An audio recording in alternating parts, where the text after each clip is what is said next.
What I up, can't B? contain my excitement, man. I'm like bursting. Like I'm really happy right now, man. We got the remix now. You was on Hip Hop Sneaker Stories, and now we got the remix. We on CTC, baby. This is gonna be fun. I'm really excited about it, man. I Obsessive, pre the I sneaker pregame for you with disorder. a little bit of Grand Marnier in the cup here. Yeah, look at you. But see, you be holding yours well. You don't get sloppy. I could, like, by the end of this shit, I'm gonna be like falling all over the place because but like you look, just you always distinguished. I provide the counterbalance, I guess. That's what life Yo, is about, balance, right? of course, episode 47, carrying the culture show, obsessive sneaker disorder. Sean Williams, Brooklynite, sneaker edge. Yo, motherfuckers think they sneakerheads. See, there's sneakerheads, and then there's what you are, which is educator, historian, curator, maker, doer, dude. And I'm super happy if it hasn't come across already to have you on here, man. Thank you very No, much. I'm glad we back rocking again, man. This is dope. Glad I'm back rocking again with you, man. No doubt.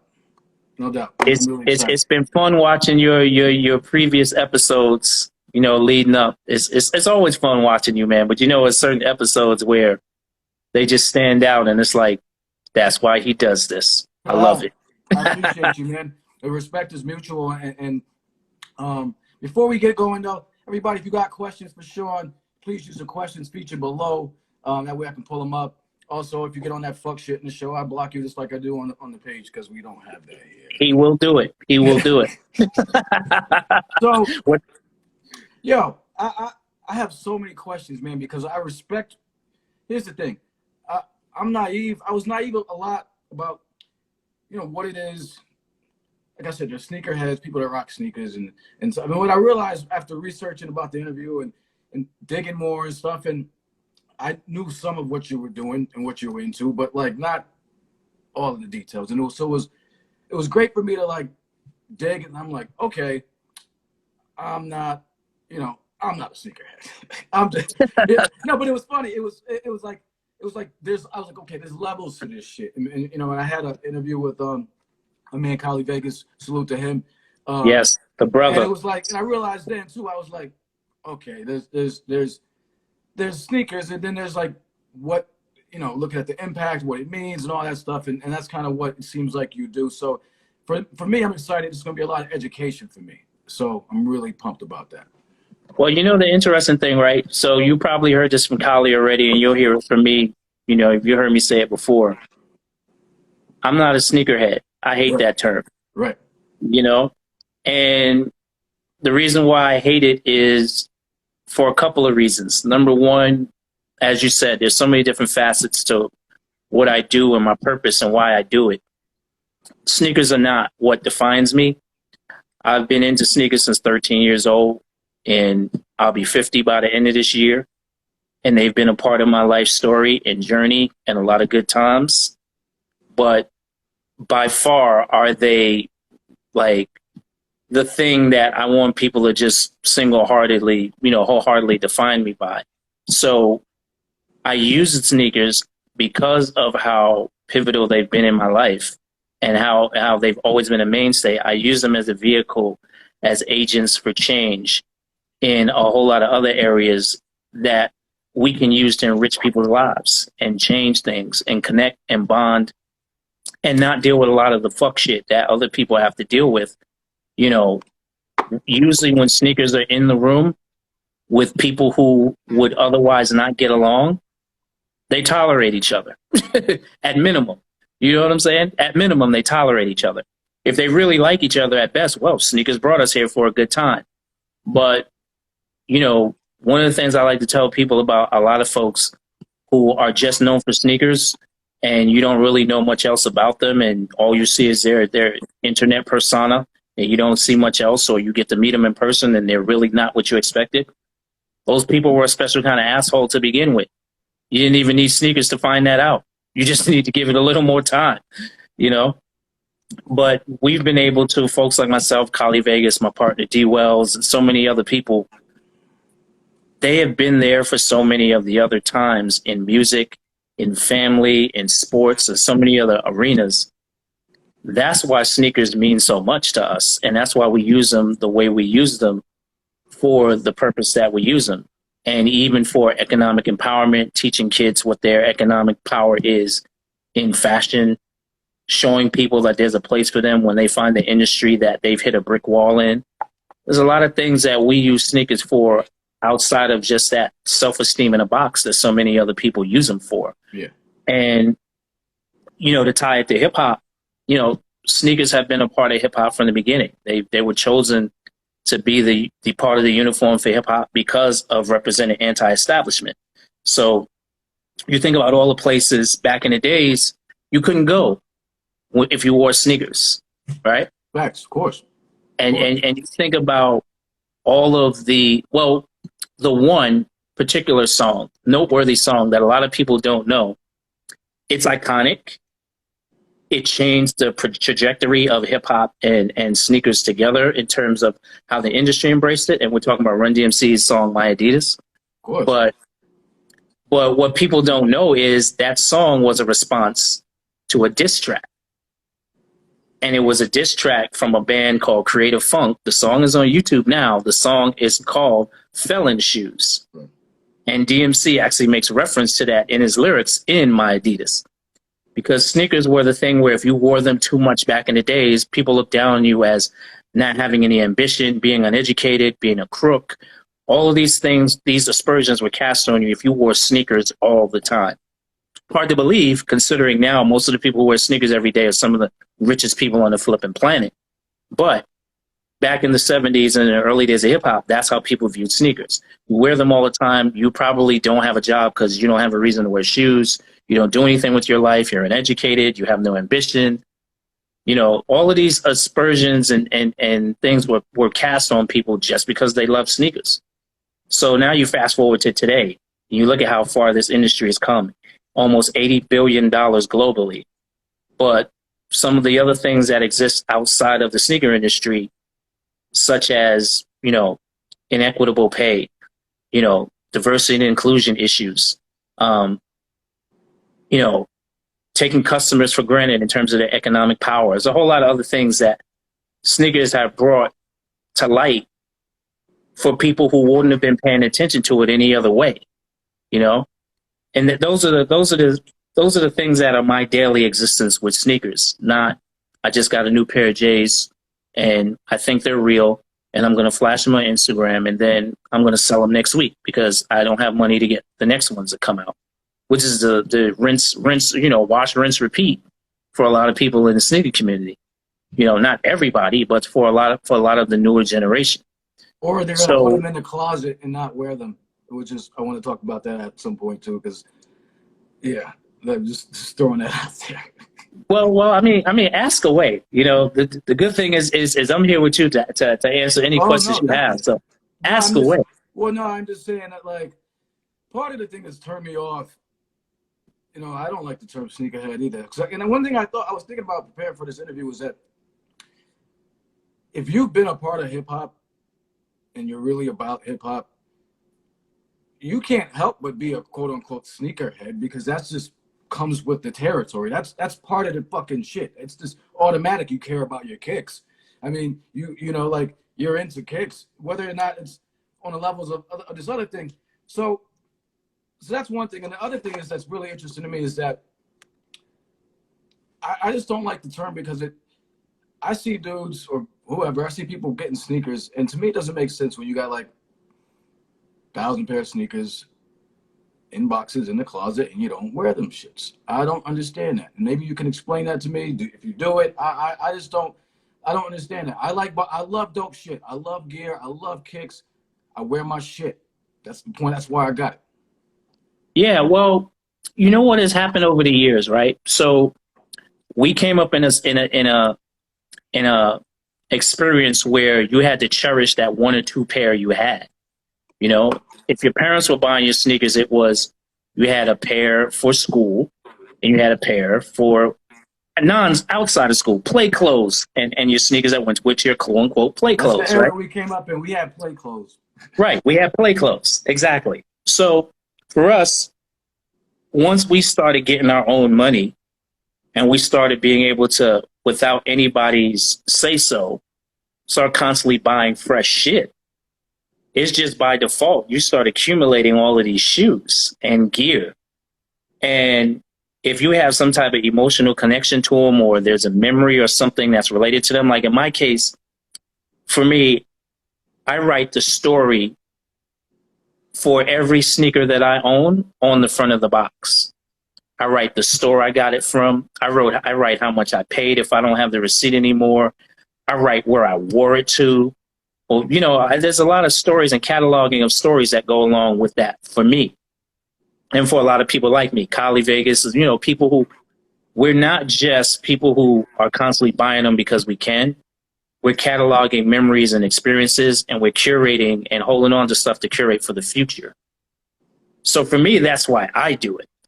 I don't think, and for a few other people that I know, that's why they do it. They'll be able to pull out a special pair for a certain occasion, certain sporting events, athletes, used to do that a lot. If there was like a high scoring game or a memorable game or something, they would keep those shoes for those memories and those things that were connected to it. That's the origins of it. But again, as the industry has advanced and you see how much more shoes are available, that's the other thing too. There are more shoes available now from so many different brands than there were when we were younger. There were your staples, right? There was your Shells. There was your Puma Clydes and baskets. There was your Pro-Ket 69ers. There was your Ponies. There was, you had a few different brands there that, depending on what your taste was or what flair you were going for based on whatever season, you only rocked those brands. I have 35 different brands of sneakers in my closet now. That was impossible back in the days.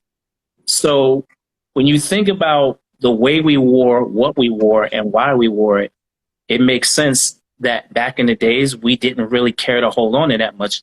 And then we beat it up and let it go.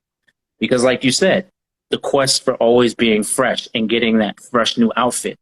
And then there's the other thing, which is totally gone, that nobody talks about, but everybody lives by it, right? Major hip hop rule, right?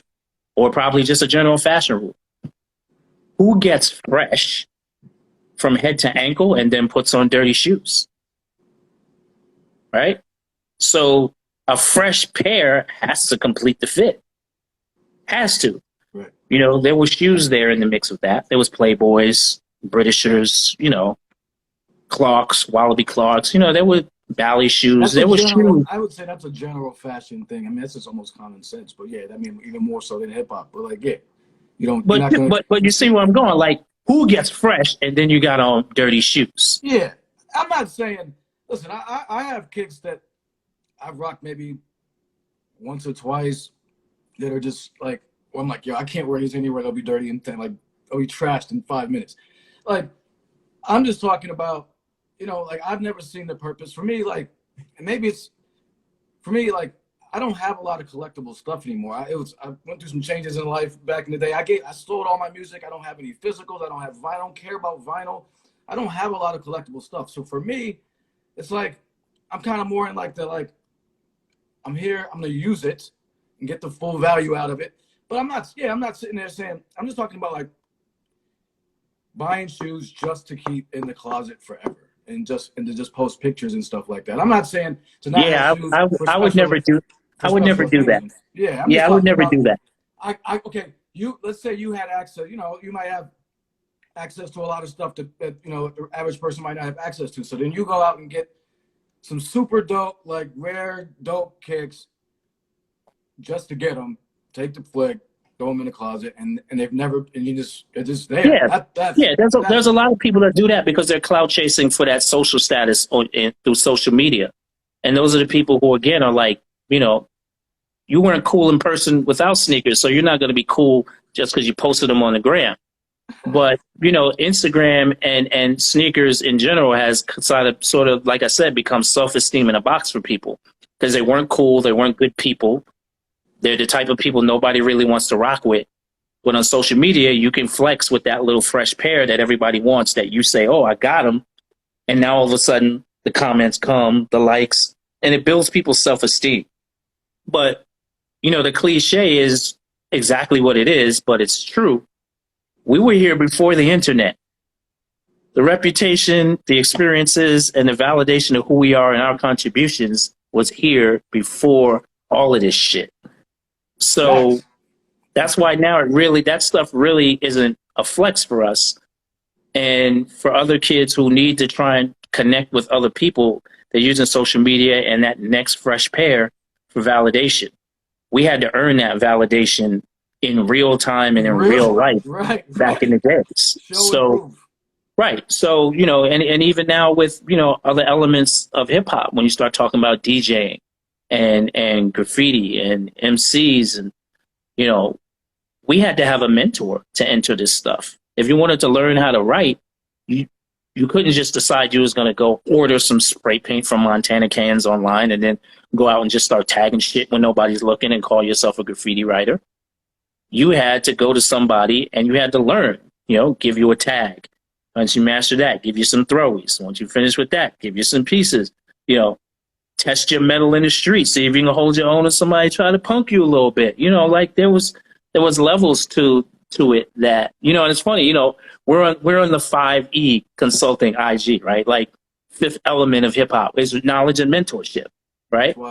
And no one ever talks about it. You see plenty of t-shirts, right? With the 4 elements, but you never see people talk about the 5th element, which is the most important one, because without that, you were not learning how to do the other 4 properly. You just simply weren't, So your sneakers has just made it easy for people to get this, self-esteem and self-validation.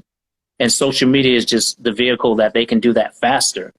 You wore a lot of shoes back in the days before all of this that were highly coveted that other people couldn't afford.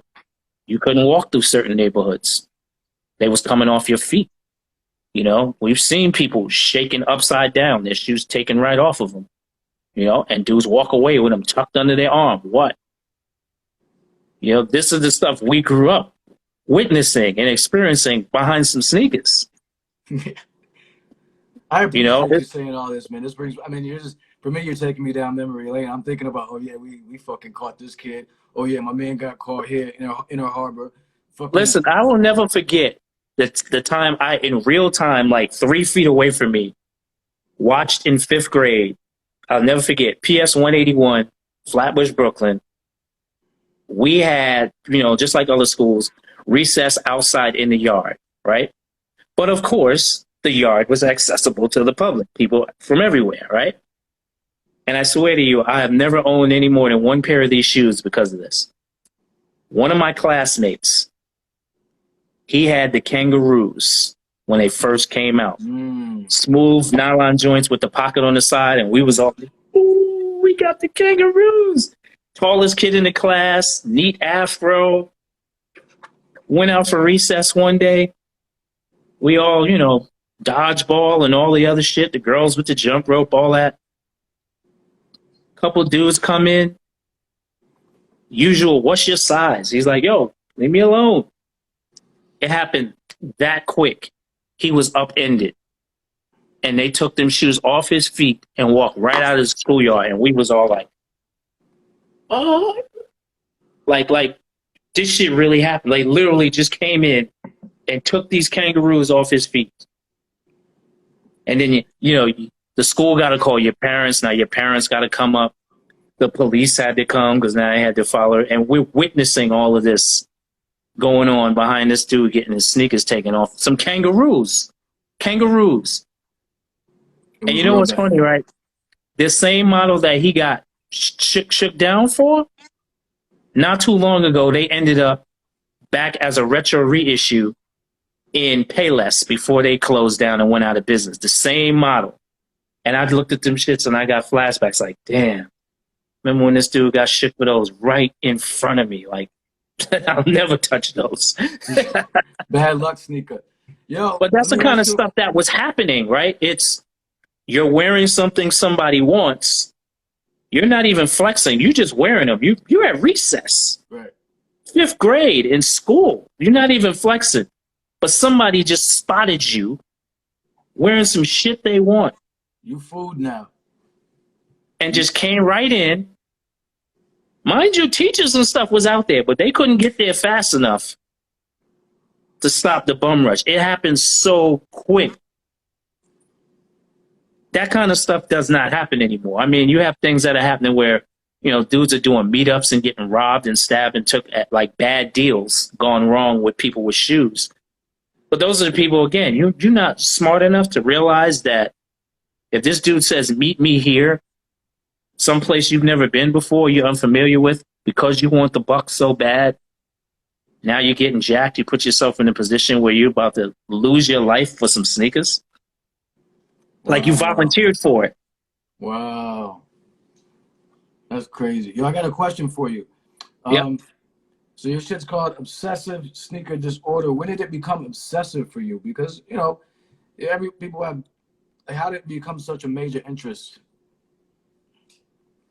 They were always from the beginning, since I want to say 13 or younger. What shoe was it? Was it a particular, what was it a particular thing? So here's the points, right? So this was my mom's contract with me, right? God rest her soul. She fueled this beast. As long as my grades were right, every year, off season, back to school shopping was at Macy's for anything, polo, whatever. I've held up my end of the contract, right? I did my schoolwork right. I ain't get into no bullshit over the summer. I was on a train up to Macy's at 34th Street. We go shopping. Macy's don't sell sneakers. My mom knows. Fresh gear, fresh pair. Took me to get whatever I wanted. So you saw fast forward into 13, where now I'm being more conscious about what I'm picking. And really the dominant shoes back then, we're talking early days of, the hip hop journey too. We're talking cardboard on the floor for b-boying. We're talking still jams in the park in some places. We're talking, all of the old stuff you see documented in like Style Wars, Wild Style, and Beach Street. That whole, that whole atmosphere. And one of the things that people didn't consider, what we did when we were growing up, was you picked your sneakers based on what you knew you were going to use them for, certain elements of performance, right? So you knew that if you were going to do graffiti, there were certain shoes that were good for you to scale fences and, dig in dirt and all these places where you were going to put your name. If you were going to start, practicing b-boying, there were other shoes that were good for you to do that. So we were picking shoes based on performance criteria unofficially, just based on what we knew we were going to do with them as far as our hip hop lives are concerned. You know what I mean? Right, right. But back then, there really weren't that many shoes that met the criteria for everything. So, again, you're talking Superstars, Campus Marine Adidas. You're talking Puma Clydes, Puma Baskets, Ponies, Yep. Pro Cats 49ers, Pro Cats 69ers. People don't mention those that much. Not as much as the others. Yeah, not as much as the Pumas. And I mean, I immediately I got into this shit through b-boying, so I was, on the Pumas. Like those were the ones. I remember I had them in. It was like third grade. It was great. So yeah, those were the joints. Right, and the selection was not. I mean, it was general issue, but it was general issue based on criteria, and it was, these are the best shoes to b-boy in, right? If you specialize in up rocking, the shoes that you wore were different from the ones that people rocked who did windmills and headstands and all of that, because they needed a different requirement. Nike Cortez are one of the shoes that were big back then, from like adopted for performance perspective, because they were the lightest shoes out. You know what I'm saying? Like, nobody realized that early on in hip hop, we were thinking about these performance criteria in sneakers. That's crazy. It's crazy that you point that out, because it's so true. We never got credit for being those connoisseurs of sneakers in that way, realizing that these shoes possess certain characteristics that allowed us to do what we do. But we were picking them based on that. Right. And we never received the acknowledgement of that from the footwear companies. When we received it? When they finally realized that if we don't get with them, they're going to bowl us over. We need to start adapting and embracing and endorsing. That's when they realized that we knew what the hell we were talking about. Right. Right. Yo, what's your take on Jordans, just in general? I personally, um, I don't rock a lot of basketball shoes typically, and so Hmm. I've had one pair of Jordans. I had the first pair. I had them in blue and black in fourth grade, and I remember feeling so dope because I was living in Virginia at the time, and we took a trip, school trip to New York, Hmm. and so we're in New York somewhere, Manhattan, and some kid comes up to me. He was like, in the thickest New York, where you get your Jordans.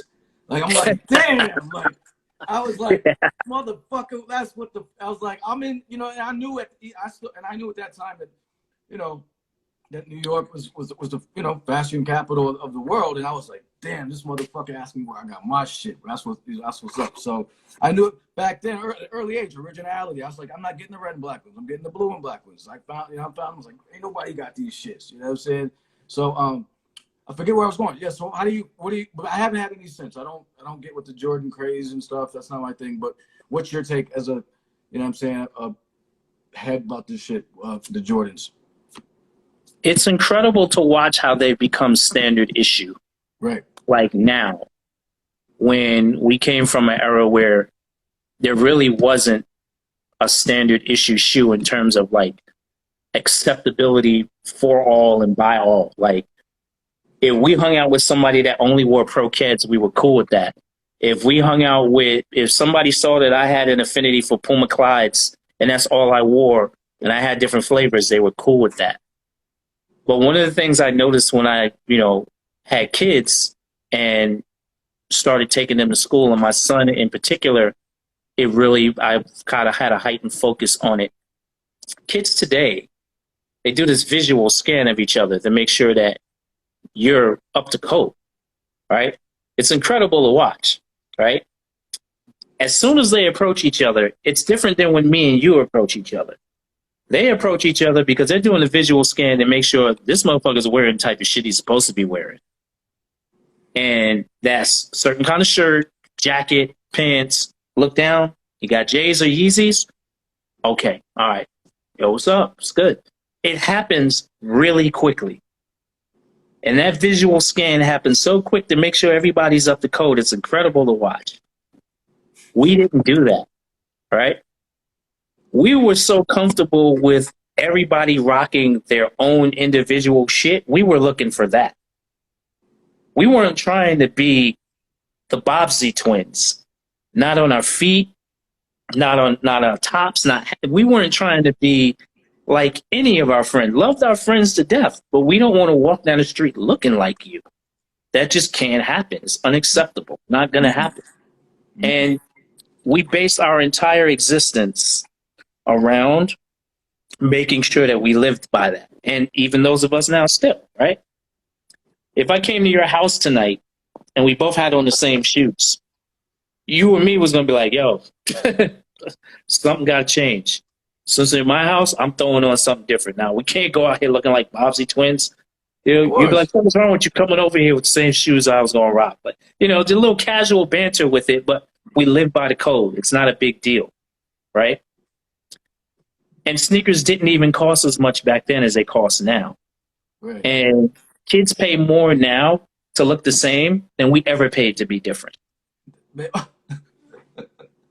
Jewel, so right there. Kids pay more now to look the same than we ever did to be different. And you look at every major release Jordan Saturdays, right? These kids will buy them on Saturday, wear them on Monday, or wherever, if there's an event Saturday or Sunday, and they will all be totally good with standing around in a circle or in a school or at an event, all wearing the same sneakers. They're totally okay with that. And in fact, that's what they want. Right. I mean, it's standard issue. Like everybody's looking to make sure everybody's up to code. And it's mind-boggling to me that that's become acceptable, but I get it. They have a different existence than we do in terms of what's acceptable in their social circle. Their criteria is you need to make sure you're rocking what we're rocking. If you show up one day to school and you got on some Skechers when the entire clique just wears Jordans and Yeezys, we're going to have a conversation with you.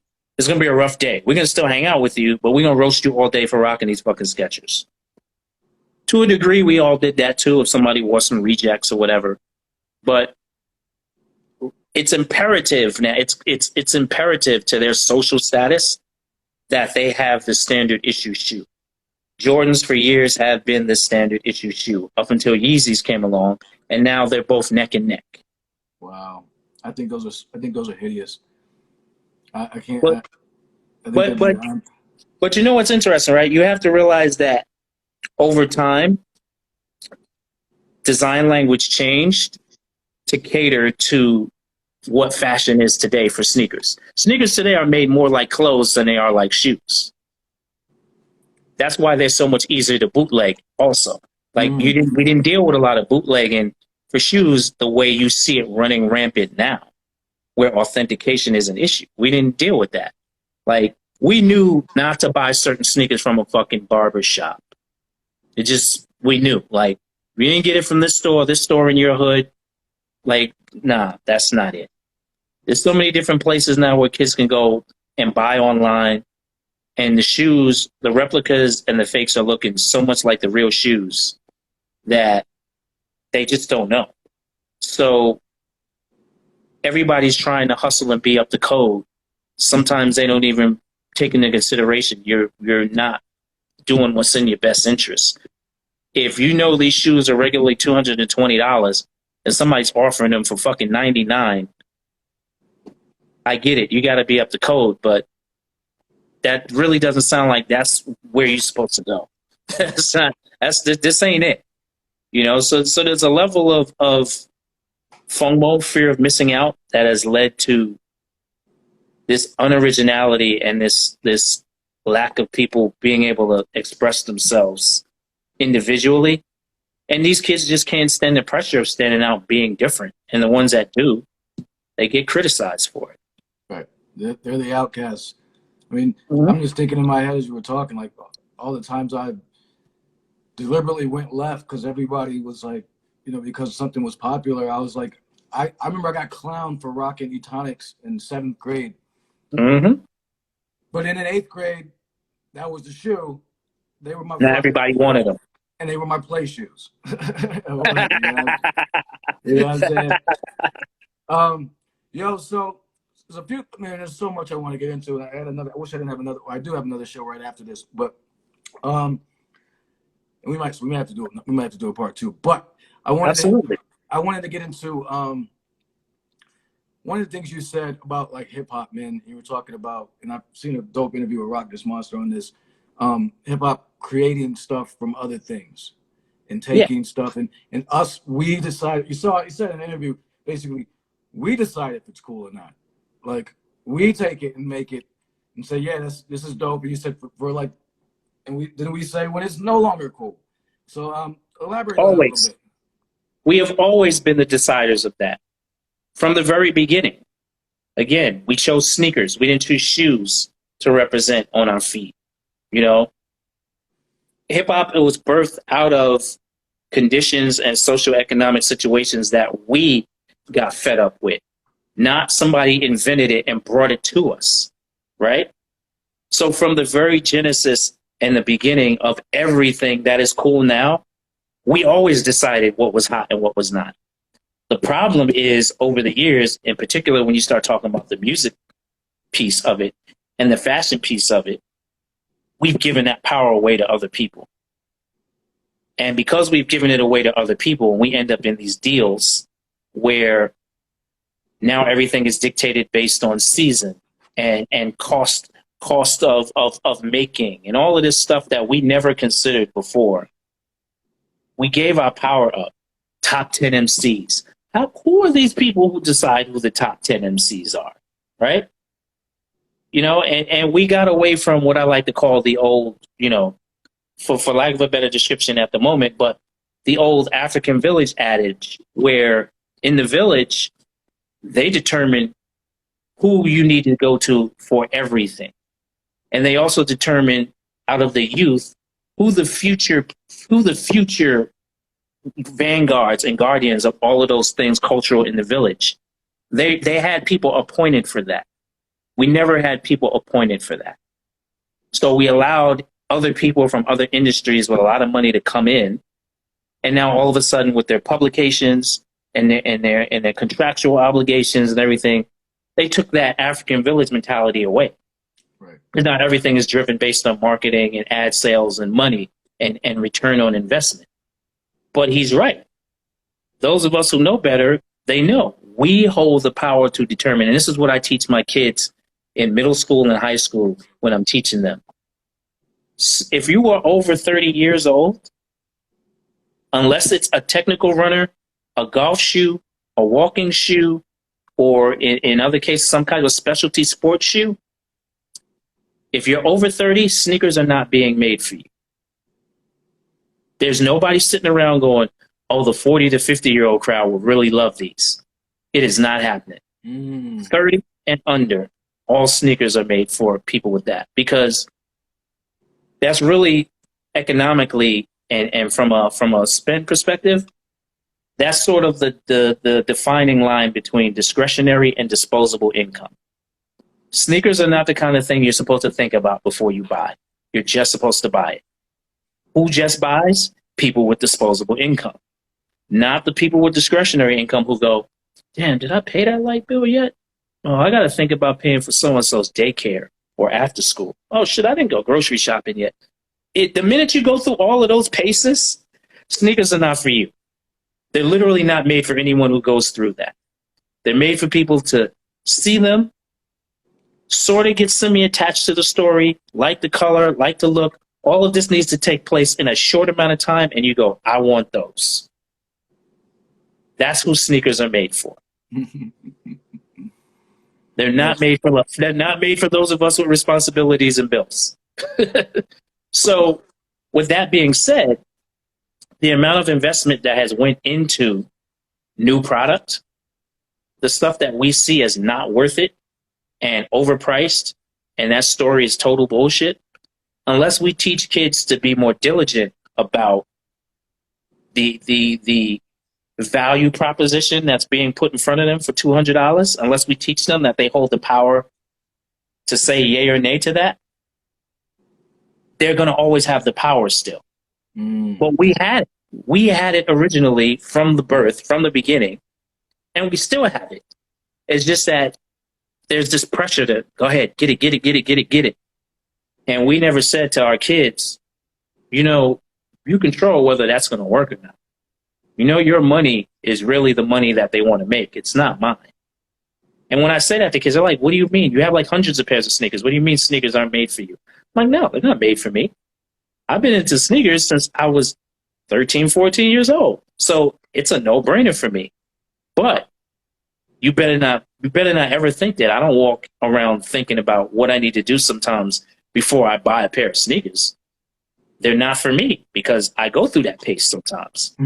You're just supposed to go into the store based on whatever your friends said on social media, whatever they saw on the internet. You guys are all supposed to come to the general consensus and like it. And then when it comes out that Saturday or whenever it comes out, you're just supposed to go buy it blindly without recognizing the power you hold. That's the cycle that has happened in fashion and footwear, and even to a large degree in music. We gave up the power. Right. No, I've been hearing that in a lot of interviews that I've been having. Brother Jay, big up Brother Jay. He said the same Shout thing. out to Brother Jay. He said the same thing. We gave up the power, and he's always talking about that. Like, let's take the power back. Brother Jay said that program directors at stations should be voted in by like a council of people. You know what I mean? So, like. Well, here's what I think about the radio system, and it's the same thing that's an issue in the sneaker industry.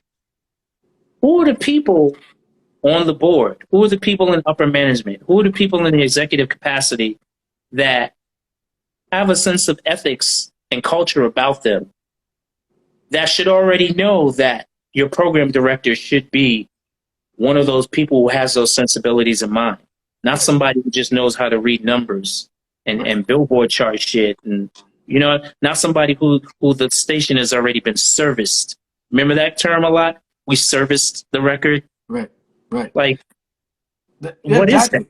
You know what I Or mean? you have the wrong people. You have the wrong people making the decisions. I mean, like, yeah, you don't have the people, but you are the people. The people are like you know, they're the money people, whatever. They're not the people that are about the culture, because they would make the right decisions. And that's You again. know what I would love? You know what I would love? And this is probably the first time I'm saying this in regard to the barometer for making a record hot. Mm, It needs to be a park jam, a crowded park jam, old school style, where you break that new record and with hundreds of people in the park, men, women, kids, all ages, you see the response when that record comes on. That should be like the criteria for every single record made. how it's in the park. Yo, no doubt. That's a dope idea. I'm gonna pump that idea. Yo, we got 15 minutes before you get out of here. I really want to get into some of the stuff that you've done and some of the stuff you've been doing. It's really interesting. Talk a little bit about the sneaker tagging stuff. Yeah, so I'm the director of business development and community engagement for a company called Infinite Assets. And the company invented their inaugural product is a tag that you put in your sneakers. It's called NFC technology.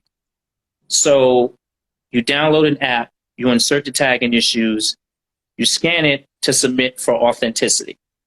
Upon verification of authenticity, now that unlocks another level in the tag where you can go in and curate and add your own story to the file.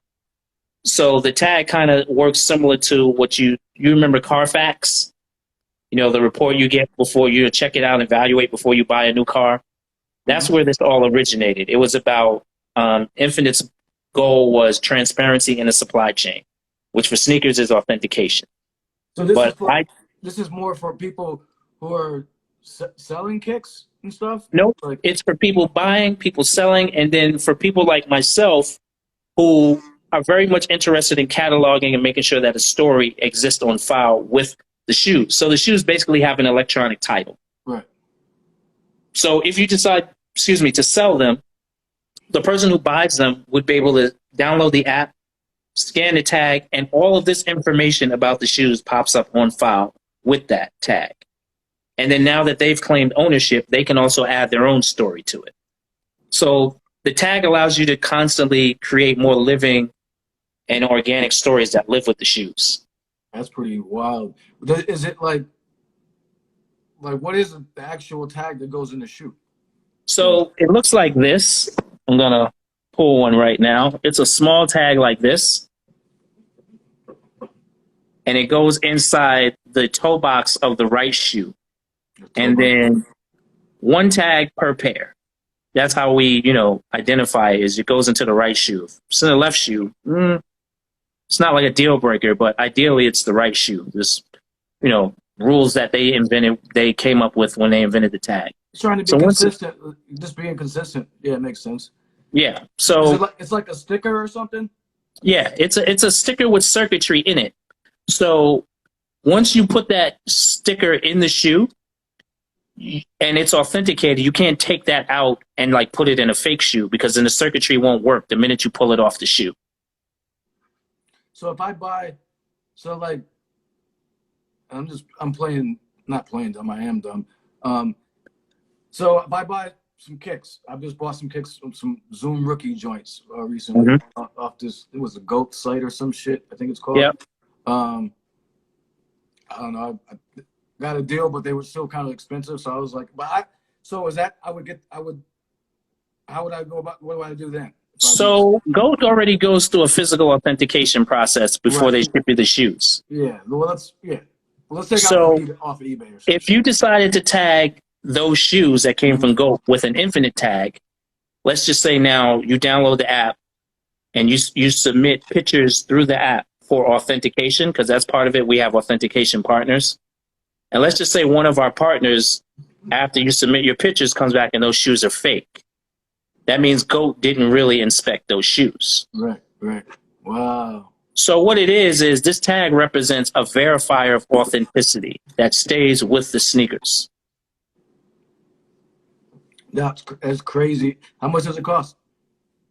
So We have a model where we're doing a consumer based program where you'll be able to order tags, but that hasn't rolled out yet. We're rolling it out with brands where they're going to be inserted in sneakers at the point of manufacture, Oh, okay. and with retail partnerships where you can go buy shoes that have infinite tags in them. And we're going to be rolling out a consumer program where you can just go online and just order tags on your own if you want to in the near future. That's dope. But right now it's a value add for retailers because they're all struggling to find a differentiator between themselves because of the game being so oversaturated. So you either go to a store where they sell shoes with infinite tags in them that have verified authenticity, or you go to this guy and you hope that they're real. So that's the difference that we're trying to establish in the industry right now. Wow, that's pretty dope, man. You've also taught some sneaker design classes or something, if I'm not mistaken. Correct me if I'm wrong on any of this. I know you were telling me because you were telling me big up to Bernadette Price. You were telling me that you taught her daughter or something. So what's that about? Yeah. So when we had, first of all, I'm one of the associate, educators and affiliate educators with what's called the Pensole Footwear Design Academy. It's the only all-intensive footwear design program in the country. Started by my friend Dwayne Edwards. He was a senior design director at Jordan Brand. And, at the height of his game, the most coveted position probably in all of the footwear design industry, he quit because he realized that unless we seek out the future generation of talent, it's not coming to us. And he really got dissatisfied with the direction that Jordan Brand and overall the industry was going in terms of cultivating new talent and getting new and innovative designs into the industry. Basically, there was a lack of dope shit coming down the pipeline. So he quit and started the school. And our program, Social Studies, became a complement to his design education. So we teach the business and culture, and he teaches the design and all the other related disciplines. So our goal, again, is to make sure that we have more people of color and women seeking careers in the industry and transferable skills. They don't necessarily have to be design or talent driven or creative driven. You can be a lawyer who wants to change industry, and sneaker companies need lawyers. Community relations, finance, all these other parallels that exist in the corporate world, they exist in the sneaker world. But there was never anybody to tell people that that bridge exists.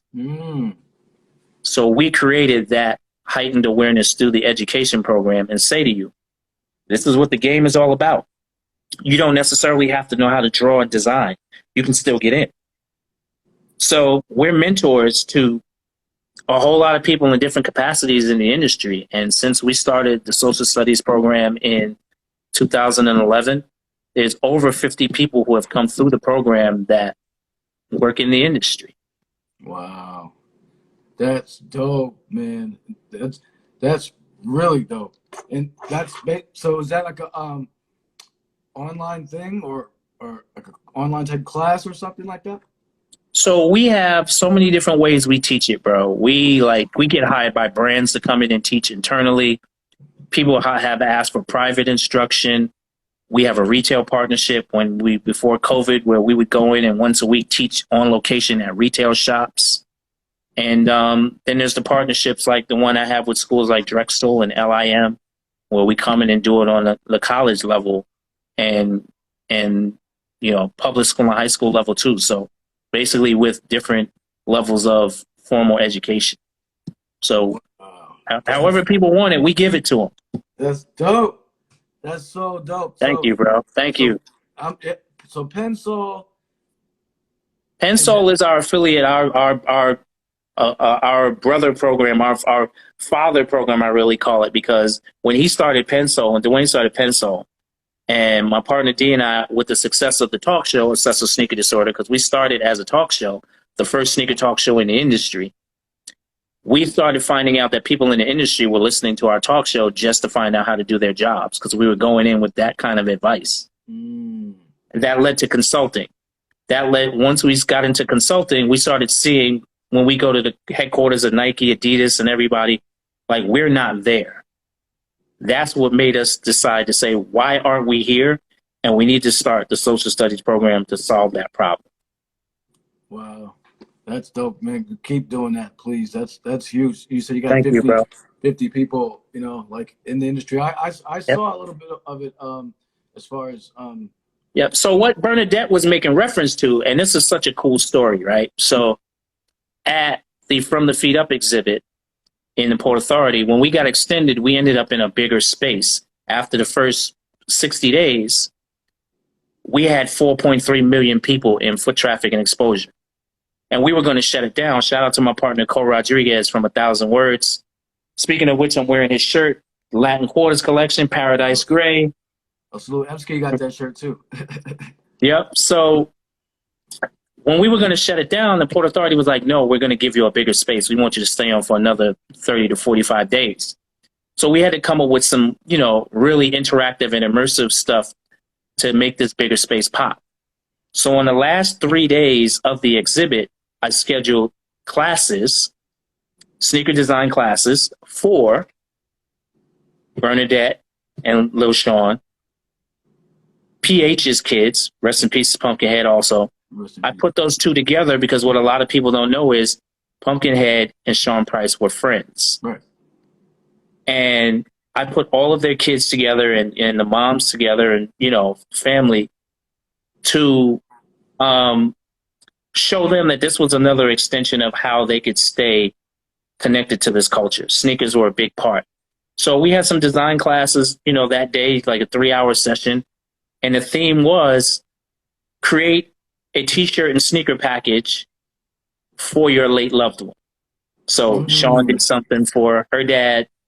PH's sons, did something for their dad. And then I had a few other folks, also there who participated in the class. It was close to 10 kids there. Wow. But it was such a session where, I wanted to see mentally put them through the paces of, if you were given the opportunity to work in the industry and you had the chance to create product for your late loved one, what would you do? And they had some great ideas. That's dope, man. Okay. That's real dope. And that was the last 3 days of that exhibit, right? Yeah, I did that within the last 3 days. The last 3 days of the exhibit were crazy because Ralph McDaniels came and filmed for Video Music Box. A whole bunch of other people came and did their own personal tours I gave folks. Those last 3 days before we shut it down were like really memorable in terms of people embracing the exhibition. I mean, we ended up totally with 9.8 million people in foot traffic and exposure in 88 days. I mean, it's Port Authority, man. Like that's the hub. And I saw some video of the interview you did with that. And I mean, from angles into space and what some of the stuff you put in there with the Clorox and stuff with the kicks and everything. Yep. It was really well done. I mean, I was blown away from the YouTube, from the short YouTube clip I saw. It was. Thank you, bro. Thank you. Really, I can tell. I was like, damn, I know this was done really, really, really well just from seeing that. So salute to you for that. Thank you, man. And shout out to my co-curator, Cole Rodriguez, and my partner, D. Wells, and even my son contributed a little bit, So there were so many people contributed, and I valued all of their contributions because I pulled everybody in because I knew that their contribution was going to be what overall made this such a memorable experience. And, I don't think we're ever going to, thanks to COVID for now, I don't think we're ever going to see an exhibit amass that kind of foot traffic and exposure and without no major media embrace. Right. We got a couple of people who covered it, but like we invited the major news stations to come through and they were like, nope, we'll get there maybe. Sounds cool. Haha, that's cute. But again, because we own the story, this was us putting on display storytelling for our culture. It's cool. We didn't need you. Right. It's all right. We still did it. We still made history with it. And you literally had no control over the narrative that went out. Right. We got a couple minutes before we get out of here. What you got anything else going on? What's the next big? I can tell you. I know you got hands in a whole bunch of shit. What else before we shut it down? So one thing to look out for in a major way is, and I'm proud to say, we will be launching, OSD will be launching our own digital video network, you know, to be distributed on Roku TVs. Mm. Wow. So we Powerful. originally launched an all 24/7 sneaker video network in 2009, but it was based on you having to be in front of a PC to watch, PC or Mac. Right. Now we see everybody has all these different mediums to watch streaming content, Mm-hmm. and it makes sense for us now to bring OSD TV back. So we're going to bring OSD TV back, and it's going to be well curated with a level of consistency from curators and content creators. And we're going to have our own special programming that belongs to us. Wow. Wow. We might just have to get a little CTC show on there. I'm just saying, there's a level of consistency and authenticity is there already. I'm just saying. Yeah, say less, man. I'm here. So you briefly mentioned something about this a while ago, and now you're publicly saying something about it. So yeah, I mean, like, I'm here. You know what I do. You know how I get down. Yes, sir. And I always say, like, nobody in this shit can say that I've done them dirty. My shit is squeaky clean, man. So I'm around, and I will, whatever you need me to do, and when you need me to do it, I will be there. Just that's it. That's it. Nothing. You say, hey, tomorrow we're ready to go. Okay, what I gotta do? That's it. Yes, sir. Thank you to everybody for watching too, man. You know, it's all about the authenticity and the people who appreciate us chopping it up. The numbers don't matter. They're gonna get there. Yeah, no, we're gonna edit this and get some clips up, and I'll tag you and everything. So I appreciate you. We appreciate you. It was Appreciate dope. you, brother. And we're gonna make sure that this interview gets seen and shown a lot of love, because this is very important. See, like you said, the numbers don't matter, but there's information and there's content that people need to see. And so Absolutely. like that's why, like, all these interviews we're trying to push, because it's like we do a lot of dope interviews. We have all of our guests are dope. I always say, whether people know about our guests or not means nothing.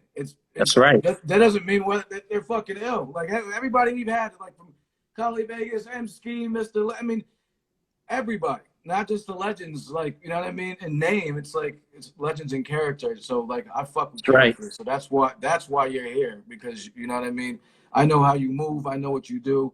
And tonight I wanted to get a more clear picture of that. But I already know where your heart is. So I just wanted to get I wanted to get some of the details in line. You know what I mean? We got a lot more to do, man. It's some OSD CTC stuff that need to be done real soon. Yo, you see I'm doing the Birdman hand rub? Do it. Listen, that means it's official. I'm with it, man. Listen, say less, and I'm definitely gonna get out to New York this summer. So I'll let you know when we can build in person. So to be continued, brother. Thank you. Definitely. Thanks everybody for joining. We're going live next, actually right now, with my man Save the Hip Hop Culture, double duty after a piss break. Thank you. We'll talk. I'll tag you and all this stuff and everything, and we're definitely gonna keep this conversation going. I'm getting ready to join you on the next show, bro. Peace. All right.